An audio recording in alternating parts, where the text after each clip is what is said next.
සුබ දවසක් ඔයාලා හැමෝටම. ඔයා මේ එකතු වෙලා ඉන්නේ සමන් YouTube නාලිකාවත් සමගයි. එහෙනම් අද කතා කරන්න යන්නේ 2026 මාර්තු මාසේ අස්වැසුම මුදල් වැඩිවීමක් වෙනවද? වෙනවනම් ඒ රුපියල් කීයකින්ද?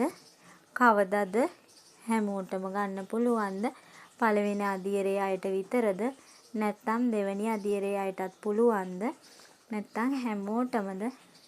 ඉතින් අද කතා කරන්න යන්නේ මේ තොරතුරු පිළිබඳවයි.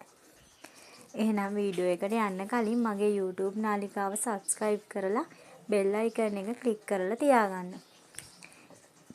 එතකොට මගේ වීඩියෝ ඔයාගේ ළඟටම ගෙන්න ගන්න පුළුවන්. එහෙමනම් අපි දැන් යමු අද වීඩියෝ එකට. ඔයාලා ඔක්කොමලා බලාපොරොත්තු වෙමින් ඉන්නේ අස්වැසුම මුදල් වැඩිවීම සම්බන්ධවයි. ඉතින් ගොඩක් දෙනෙක් මගෙන් අහනවා මාර්තු මාසයේ අස්වැසුම මුදල් වැඩි කරලා තියෙනවා. ඒ කීයකින්ද?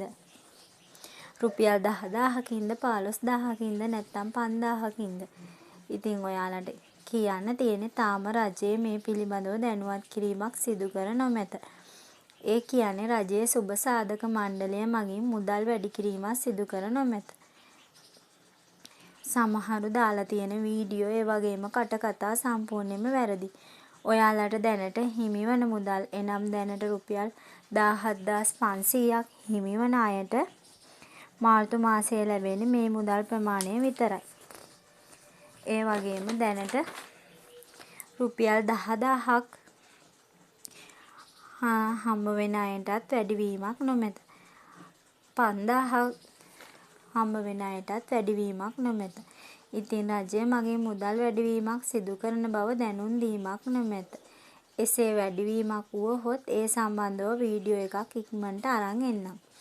ඒ වගේම ඔයාලා දැන් බලාපොරොත්තුෙන් ඉන්නේ මාර්තු මාසයේ මුදල් කවදද බැංකු ගිණුමට බැර කරන්නේ? ඒ මුදල් කවද්ද ගන්න පුළුවන්? ඒ සම්බන්ධව ඉක්මනින්ම වීඩියෝ එකක් අරන් එන්නම්. එම නිසා හරිම තොරතුරු හරිම වෙලාවට ලැබෙන මගේ YouTube channel එක සමග දිගටම රැඳී සිටින්න. එහෙනම් ඔයාලට සුබ දවසක්.